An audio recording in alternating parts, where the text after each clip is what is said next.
Como estamos na pandemia mundialmente, no Brasil e em Pernambuco? Vamos começar pela vacinação.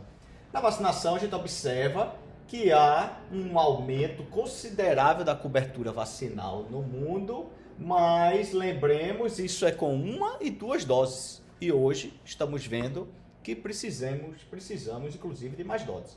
Contudo, quando a gente olha espacialmente, há uma homogeneização na quantidade de doses aplicadas por cada 100 pessoas nos países. Então, aqui os 150, a gente está dizendo que cada habitante recebeu 1,5 doses.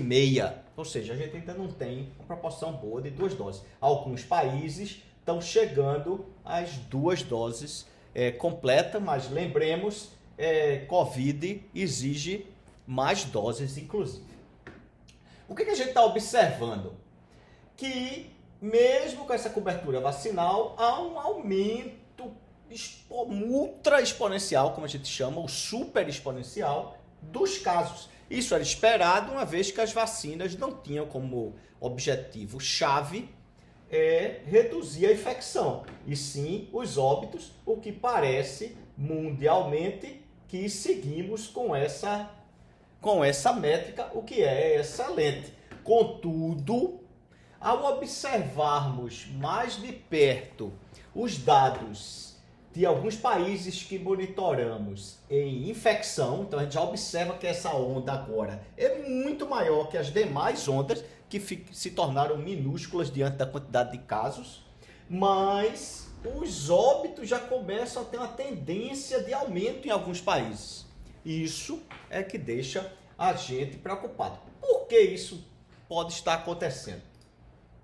Ao observarmos a vigilância genômica feita pelo NextStrain, a gente observa que as outras variantes continuam todas ainda no mundo, e quando a gente olha aqui o mundo mais de perto, a gente percebe que o colorido das cores de cada variante está presente em todo o mundo. Daí o estado pandêmico, multipandêmico instalado pelas várias variantes. Quando a gente observa aqui Pernambuco, a gente percebe que a distribuição de variantes anteriores se mantém, mas como a gente ainda não sequenciou as Ômicrons aqui em Pernambuco, a gente espera que esse colorido das demais variantes também aconteça com Ômicron.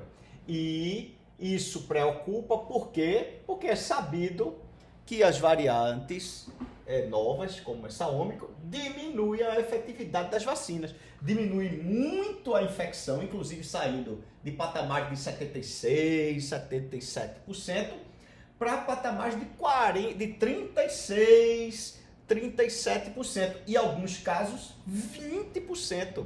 Ou seja, a infecção se torna muito presente, e talvez explique mesmo os países vacinados com esse aumento super exponencial de casos.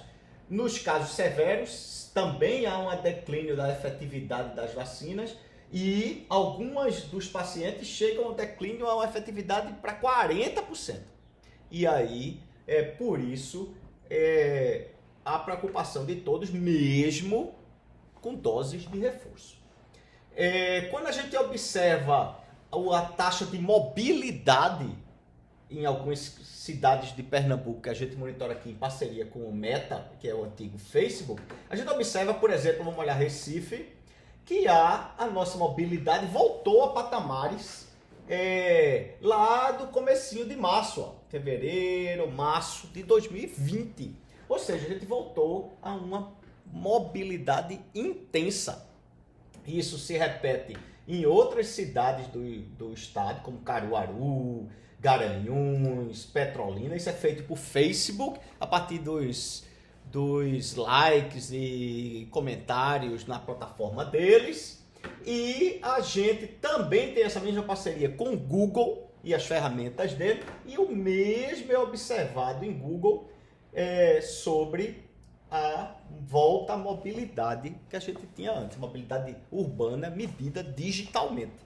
O que isso sugere? Sugere que, com as novas variantes presentes em todo o mundo, por sugestão pandêmica, em Pernambuco, o mesmo cenário se repete desde as demais variantes. A gente espera que esses números se repliquem como no mundo, muito infelizmente. Por quê?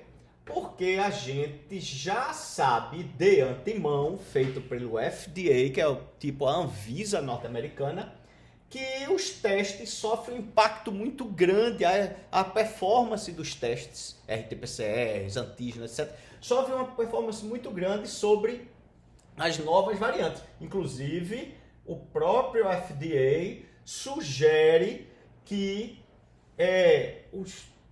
há vários falsos negativos e sugere que a gente deve repetir os testes e alinhar isso com uma análise clínica e histórico do paciente.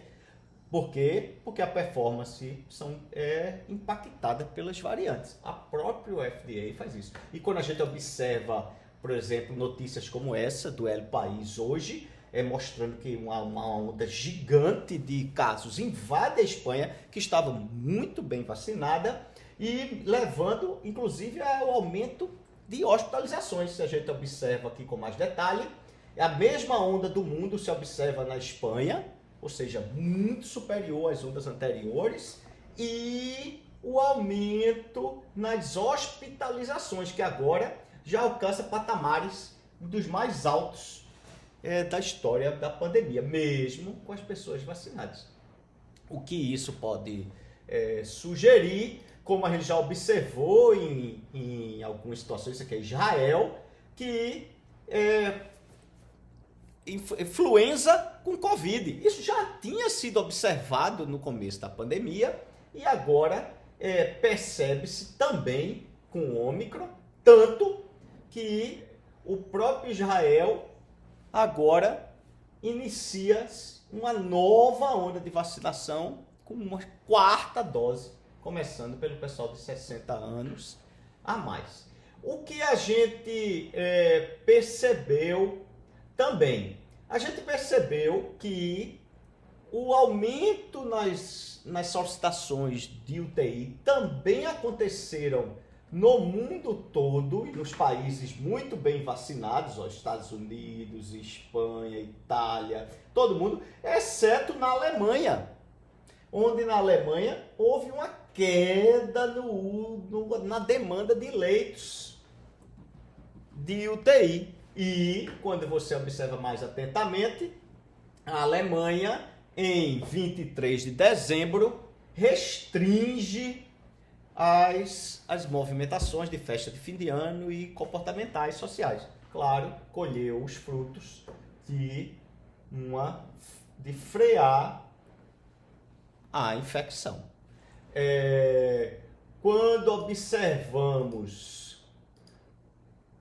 observamos publicações como essa, ainda não validada em journals, mas já publicada com um time que é bastante referenciado, a gente percebe um alarme sobre...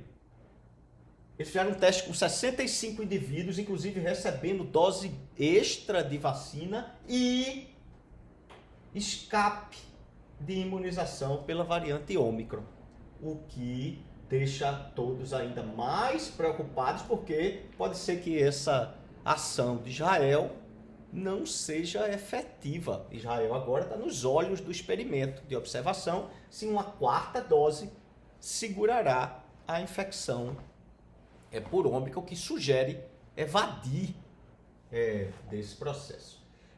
Do ponto de vista de dados, a gente continua em dados baixos, são o número da Secretaria de Saúde, muito proveniente, muito provavelmente por causa dos testes e etc. Mas, quando a gente observa os riscos, inclusive os riscos geométricos, todos eles ainda muito alto. Como funciona esse risco geométrico? Na essência, é como pega uma circunferência e tira algumas partes dela.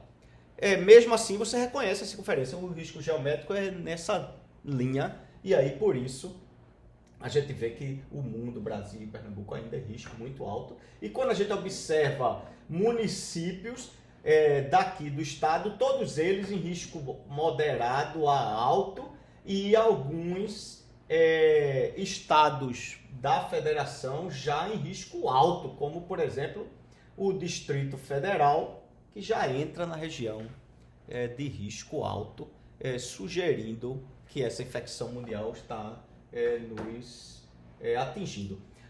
Do ponto de vista de o que fazer, a primeira ação será, como a Organização Mundial da Saúde sugere, a gente detectar quem está doente e executar alguns passos. Um deles, como sugerido aqui pela Secretaria de Saúde, é isolar a pessoa doente num ambiente com muita circulação, janela aberta, isolar o indivíduo e seus utensílios, inclusive talheres e locais onde faz refeição e roupas de cama, de banho, etc.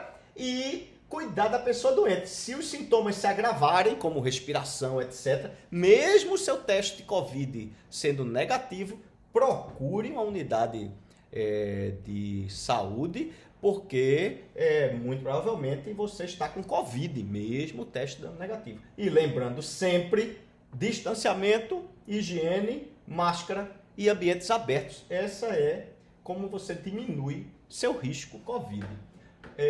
E máscaras, esse estudo do Max Planck Institute mostrou que máscaras FFP2 reduzem o risco de infecção até 0,1%. Então, é muito sugerido, se você pode, usar e comprar essas máscaras que tem garantia testada de proteção contra o vírus. Esse é o resumo da Covid de hoje.